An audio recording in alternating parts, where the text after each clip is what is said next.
Welcome to Writer's Way Podcast, the podcast where we step into the enchanting world of authors as we delve into their unique writing journeys and the captivating tales behind their stories. I'm your host, Jessica Wilkins, and today we're joined by a physician and accomplished author who has written both nonfiction and fiction. He's here to talk about his new series, The Champion Legend, and specifically the new novel, Searching for Babbo. Welcome to the show, Bill. Glad to be here. Glad to discuss Searching for Babbo, the book one in the Champagne Legend series that I have just written. Wow, that's good to hear. Now, as a starting point, Bill, was there any inspiration for this story? Yes, and that is when my two daughters were growing up. My wife developed the habit of reading to them every single night. And for years, and probably a decade, she would read to them at bedtime. But there came a period when they were probably in the third or sixth grade that she shifted to reading novels. And one of the novels that she read were the Brian Jacques bestsellers. If people remember, it's the Red Wall series. And that was this group of novels about a village of mice and their battle against certain evil rats. And on some nights, my wife would complete a chapter, or sometimes would complete a book, and there'd be 10, 15 minutes before our lights out bedtime. And so what I developed the habit of doing is I would create on the spot the story to tell the girls as they were nestled in the beds. And I'd ask each of them to give me an animal. And by that age, they'd been to a number of zoos and aquariums, and they could name any animal in the world. So each girl would give me one animal, and then I would make up the story. And my character was named Sweet Pea, the youngest mouse in a family of 5. She would wake up in the morning, grab her breakfast, and be assigned chores to do in the garden. But unlike her two older siblings, she wouldn't do the chores. She would slip under the white picket fence and venture out into the world.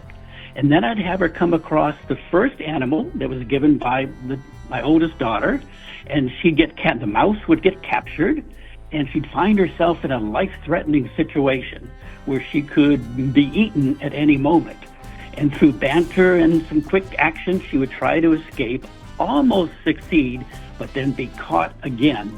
And with death staring at her in the face, she would do another quick banter or some activity, and she would succeed and escape. But as soon as she escaped the first animal, then the second animal would catch her. And that would be the animal probably from the second daughter, the younger daughter. And this character, Sweet Pea, would then find herself exactly the same predicament, about to be eaten. She would try to escape. She would initially fail, but then she would succeed. And then once she got escaped and was out, she would try to rush back home, hoping to make it in time for dinner. But every single time when she got home, she would have missed dinner, and her mother would be waiting at the door. And her mother would be there to give her some punishment, time out, whatever. But each time CP would surprise her mother with 2 gifts, one from each of the animal. And it might be, for example, a feather from a red-tailed hawk, or it could be a scale from the back of an alligator. But her mother, when she took sight of those 2 gifts, her mother would always faint. Sweet Pea would scamper in the house, inhale her dinner, and then climb into her mat, pretending to fall asleep. So on every story, she would escape punishment. So by the next morning, the slate would be clean, and if the story continued 2, 3 nights or a week later, I would pick up from that point, asking for 2 more animals. And the girls loved it, and it was a nice ending for our bedtime reading. So that was the inspiration. Wow, that sounds like an incredible family tradition indeed. Now, the story really has a family-oriented type of setting. But how is the Searching for Babbo different from those stories you told to your daughters? Well, the main character is still Sweet Pea. That's a character that I have continued, and she still is the youngest mouse in a family of 5. But this is a much larger, much longer story, and the key is her father, Babbo, has unexpectedly disappeared, vanished. There are no clues, no paw prints, no signs of capture, nothing. And the rest of the family is convinced that Babbo has died. And he's died at the worst possible time because it's late fall, the temperatures are dropping, and it's time for the family to stock their storage bins for winter. So it's a time for them to, do what they need to do to survive through the winter, and Babbo is apparently dead. And the family believe that the father is dead, but not Sweet Pea. Sweet Pea chooses, belief over despair. She was determined to go look for her father. So like in the earlier bedtime stories, she sneaks outside the white picket fence and heads out into the world. But in this story, it's the first time she's gone beyond that white picket fence. And so she needs to break through the confinements that her mother is trying to keep her inside the garden for safety. She needs to break through the family's tears and grief because of the possible death of the father. And then once she's out, she is heading into a world that is far more dangerous than she could have realized. And she comes across one dangerous animal after another. And there's another twist to the story, and that is as she searches for her father and asks different animals if they've ever seen them, her father has one distinct characteristic, champagne fur, which is very unusual for any mouse out in the wild. But yes, like searching for Nemo, asking where's Nemo, she finds that some people have seen a mouse with champagne fur. And better yet, and more unexpected yet, she realizes that there's a legend out there called the Champagne Legend. And it's a legend about this mouse who's absolutely remarkable with famous deeds and famous activities. And she wonders, could this possibly be my dad? So this search for Babbo ends up being a search to find and rescue her dad, but also a search to understand and get to know her dad, because clearly he is different than what she imagined. Wow, that's a fantastic mystery indeed, because the story that you have told is very interesting. It's like a thriller and a mystery twist type of a book. Now, how did the father, or Sweet Pea's father, become such a renowned mouse? Well, unbeknownst to Sweet Pea, her father, and this is why he has champagne fur, was raised in a university laboratory at a college close to this rural setting. So her father actually grew up in a cage running experiments. And as part of those experiments, it's actually what happens in real life, mice are given different medications or different pills. Some pills make you sick. Some pills cause some disorientation. But her dad's pellets that he was given with the medication inside were designed to see if they could make him faster, quicker, and smarter. And so when her father does manage to escape from the laboratory and successfully make it out into the fields and into the woods, he's actually a pretty formidable force. And to his credit, he uses those enhanced skills in a positive way and creates some really great deeds and becomes famous. But one day, when he's traveling on a branch down the river, he spots Sweet Pea's mother on the shore. And it's love at first sight. So her father gives up his adventures, gives up his role as a Champagne Legend, and decides to do something even better, and that is to settle down and build his own family. And that's exactly what he does, not telling any of them of his prior life. And one point that is absolutely central to the story is that he has a tattoo on his chest or belly, R, the letter R, and the number 3. And of course, that's from the university lab as a tattoo, but he claims he has no memory of it, nothing whatsoever. So he managed to keep his past a secret, and at the same time, because he has nuggets of wisdom that he's learned in the lab, he can educate his kids in a way that's different than perhaps others. So for Sweet Pea, this search does become an adventure of an unexpected magnitude. It's dangerous, life-threatening, even mysterious, but it's something that's very special for her, and I hope special for the audience. Yes. Now, it sounds like it's written for a younger audience, but with deep themes. So, was this novel written for adults, children, or both? Well, I'm glad you asked, because initially, this book was really written only for my wife and my 2 daughters. I only wrote it to give them a keepsake, something that would remind them of those early bedtime stories. And to be honest, there are only a few sprinkling stories in there that they'll remember, because much of it is brand new. But when I presented it to the girls kind of as a keepsake, as a legacy, they're now young adult women, they loved it. And they encouraged me to try to publish it for a wider audience. So I've written a number of nonfiction books, but this is my first fiction book, and it is a trilogy. But since they gave me the encouragement, I'm publishing it, and it was just published recently. It's now out there on Amazon and other platforms and Barnes and Nobles. But I figured, you know what, I'll share this story with people of all ages, but it's really for the child within us all. And to be honest, since this story came from bedtime reading, it's probably a story that will resonate most with parents and their children. It is a novel of 300 pages, so if the child is too young to read, it's a perfect story for the parent to read the child. And if the child is able to read at whatever age, it's a great story for a young child to read by themselves at bedtime. So nothing would give me more pleasure than to have this novel read at bedtime, just like our storytelling and just like the tradition of reading Brian Jacques and his Redwall series. So it's a reading time for parents, children, and a family together.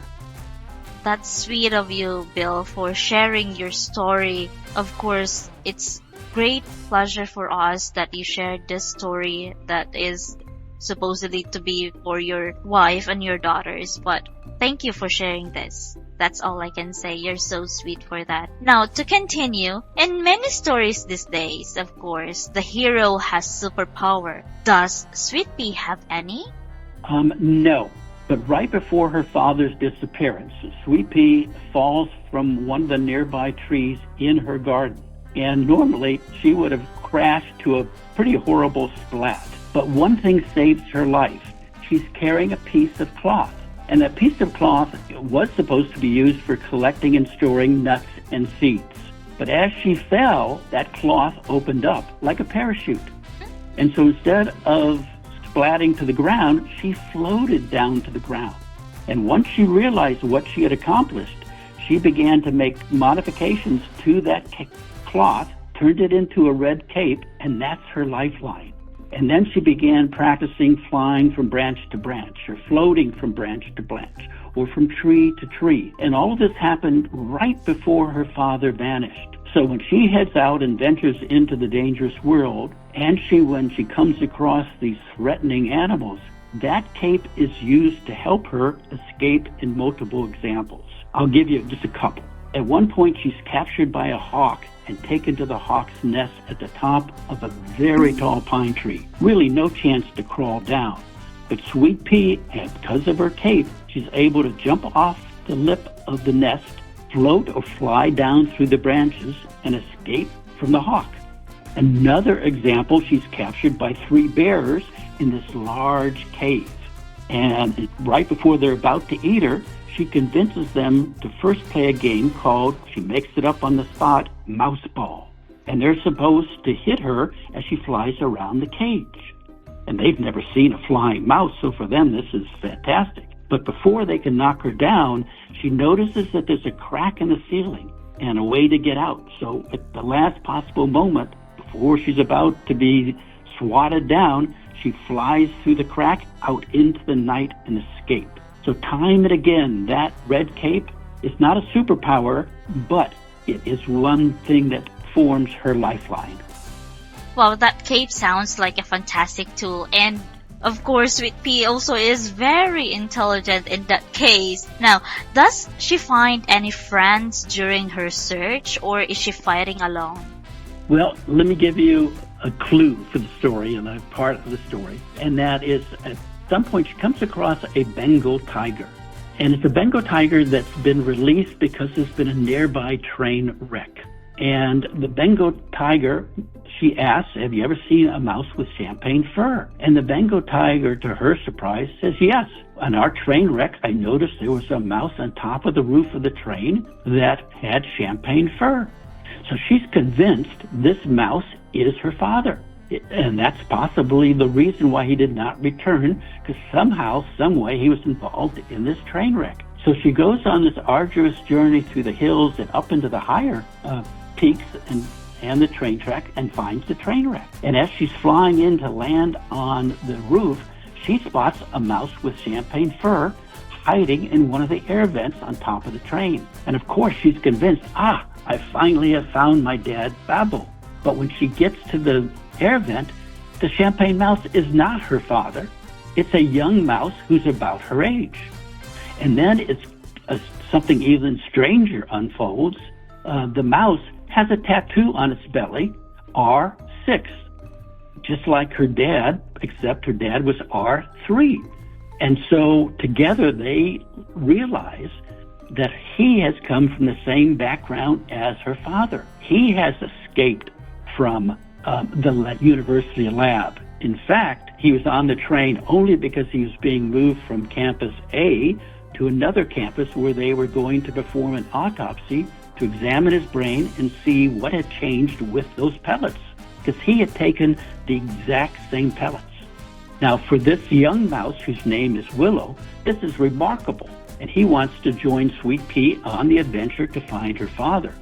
But Sweet Pea is not quite so convinced. In fact, for her, it's more of the opposite. She'd rather be searching alone. She doesn't like it when he tries to take the lead. So the story becomes one of those adventures where you're not only battling against animals, you're kind of battling against each other in a fun way, much like siblings would battle against each other. So there's a lot of big conflict with other animals, but there's a lot of personal conflict. And I'm hoping that personal conflict has very human experience component to it and is enjoyable for the reader. Yes, the dynamic, of course, that you have said must make some of great reading, for instance, because of, it has a lot of twists and turns, and for that, I'm more curious for this book. So what sort of animal does Sweet Pea encounter, and are they all against her? Yes, so this is a novel that is 21 chapters. Ooh. And probably most chapters have two animals in them. So it has a variety of animals, from monkeys and elephants to red-tailed hawks to coyotes to lions to the Bengal tiger to a family of beavers, nasty vultures, a snapping turtle, crows, owls, raccoons, even otters along the river, wild boars. So there's a variety of dangerous animals. But as you've stated, not all the animals are against her. One example, there's a female elephant named Tank, who is a part of the train wreck and off on her own, separated from her own extended family. And they become friends. And Tank is a character, a female elephant, who will be appearing in this first book, but also will come intermittently in the next two novels, too. So there are plenty of characters there that are not all dangerous, that are friendly and helpful. So I'm hoping as a writer that it educates the reader on the wonders of nature and the many fascinating animals that are out there. And to be honest, we live in a world where 50% of humanity lives in cities and 50% of humanity lives in a rural setting. So for a lot of readers, I'm hoping these will be new and interesting animals and a new and interesting wonder of nature for them. Indeed. Now, education through entertainment is a great goal. Now, are there any other way to educate readers through the story? Well, in addition to trying to educate the reader on the wonders of nature and all these animals, there's another component, and that is, again, the father, Babbo, was raised in a laboratory. And as often happens in those laboratories, it's staffed by graduate students.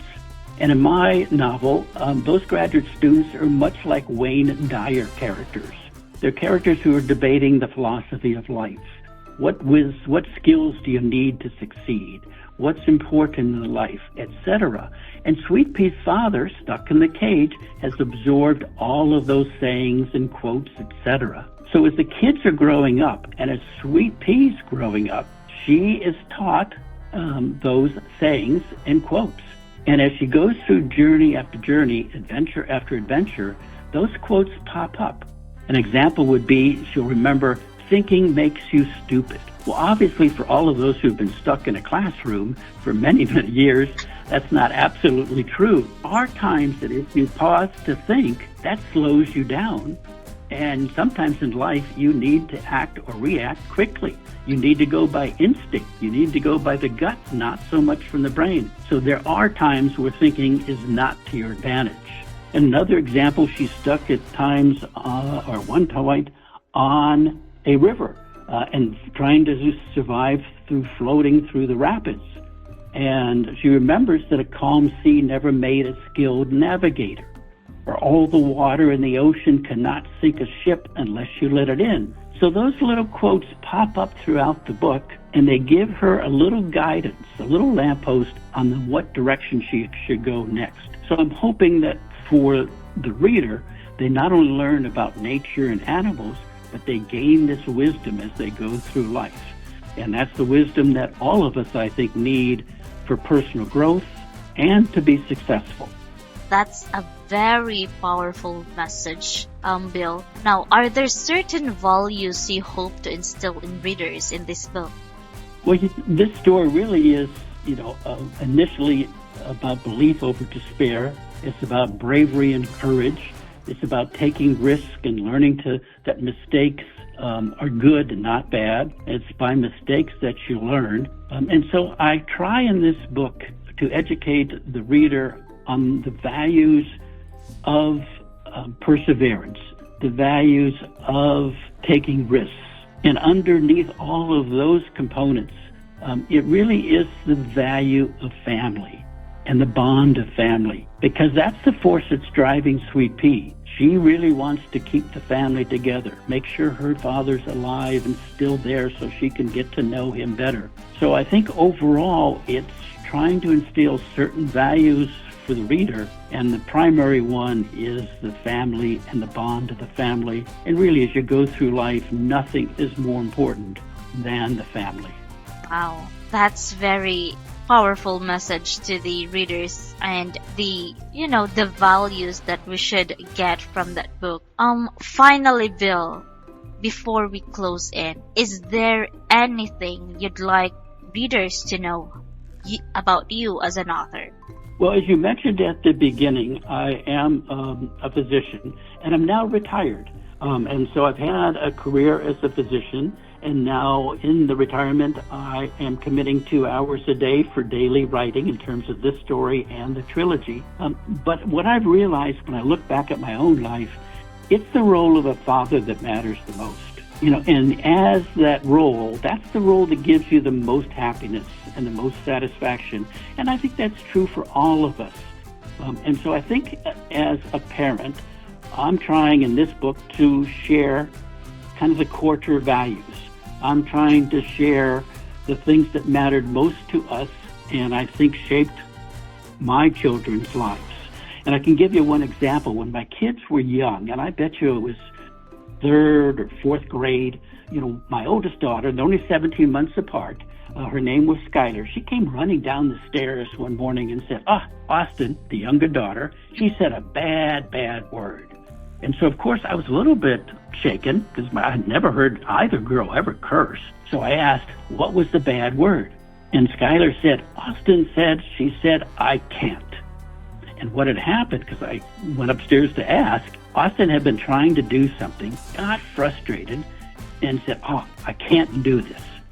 Well, we had been preaching to both daughters the I can attitude, that you can do anything when you grow up. You can be anything when you grow up. There's nothing that will stop you from succeeding as long as you believe in yourself, you take risk, and you persevere. Now, obviously in life, that's not always true. We all know there are a ton of barriers for so many people that make achieving your dreams close to impossible. But I think that attitude is more important than aptitude. It's more important than anything else in life. So I think the family values and the family traditions, that's what you're trying to give as a parent. And that's what I would like to share the most. And that's the core of my life, and that really is the core of the book. Because in many ways, when the child leaves home, what they're taking with them is part of home. And it's that part of home that gives them stability. It's the part of home that gives them the guideposts for life. And I'm hoping I did that with my children. That was why I wrote this book as a legacy, or as a gift to them. And I'm hoping that translates to the reader. Truly insightful of you. Now, it's clear how much of your heart, your family history, and your values are woven into Searching for Babbo, and that's very insightful. Very indeed. Now, thank you so much, Bill, for joining us today, for letting us be a part of your story and sharing it with us. Thank you. Well, it was a delight to be talking with you and a delight to be chatting, and I hope that the readers and listeners can gain something from this, and I hope that if they do buy Searching for Babbo, they enjoy it and enjoy all three of the books. The pleasure is our, Bill. Now, that was William Bill Corder, author of Searching for Babbo and the creator of the Champagne Legend series. From his daughter's bedtime stories to a full-fledged novel, William shows us the power of imagination, courage, and family bonds. Now, thank you so much to our listeners for tuning in, and be sure to check out Searching for Babbo. That is a story as adventurous as it is heartwarming. And join us again for another conversation on the Writer's Way podcast. Until next time, stay inspired and keep reading. Thank you so much.